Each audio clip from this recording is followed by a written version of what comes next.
Boss Al Francis Chua mga bro, galit na galit daw sa SMB, bakit kaya? At Mikey Williams tinanggap na ang offer. Yan mga bro, pagkatapos mong i-like ang ating video, mag-subscribe na rin kung bago ka pa lang sa ating channel at i-click ang notification bell para lagi kang updated sa ating mga sports balita.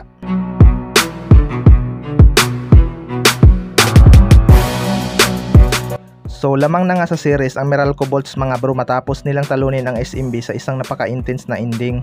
Isang panalo na lang maiuuwi na nga ng Meralco Bolts ang kampyonato, bagay na matagal na nilang inaasam-asam, lalo na ni Chris Newsome. Napaka-physical nga ng laban mga bro at aksidente pang nasiko ni Cliff Hodge ang ilong ni Jonmar Fajardo. May isang sequence nga din kung saan nabato ni CJ Perez ng bola ang kameraman dahil sa frustration. Si Jonmar Fajardo nga lang ang may magandang scoring output para sa SMB mga bro, kaya galit na galit daw itong si Boss Al Francis Chua dahil ayaw mag-contribute ang ibang player ng SMB. Well, marami namang attempt itong sina CJ Perez at Marcio Lassiter mga bro. Masyado lang talagang maganda ang depensa ng Meralco Bolts kaya marami din silang naisablay na tira. Kabaliktaran naman yan sa Meralco Bolts dahil balance nga ang kanilang scoring mga bro. Bagay na nahirapan ang SMB kung sino ang kanilang pipigilan sa opensa. Pero hindi pa naman tapos ang series at kailangan pa rin mag-ingat ng Meralco Bolts sa SMB. Iba pa rin ang kanilang finals experience. Sa kabilang banda naman mga bro, Mikey Williams tinanggap na ang offer. Ito nga si Mikey Williams ang isa sa mga inaabangan magbalik PBA mga bro, matapos itong mawala sa liga dahil hindi magkasundo ang kanilang panig at ang TNT Tropang Giga pagdating sa kontrata. Malaki nga daw itong hinihingi ni Mikey Williams na ayaw ibigay ng TNT Tropang Giga kahit kaya naman nila itong ibigay.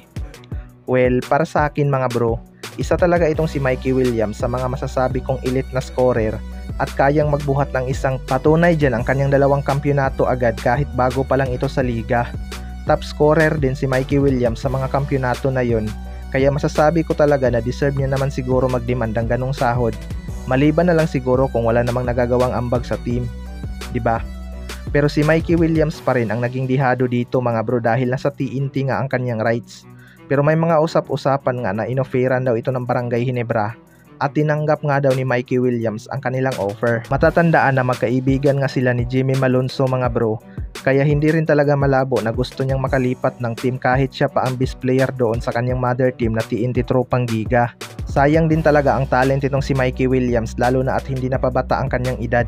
Sana maisipan talaga nitong bumalik sa PBA at maging kampante na lang sa offer dahil malaki na rin naman kahit papaano ang kanyang max offer na 1.4 million a month.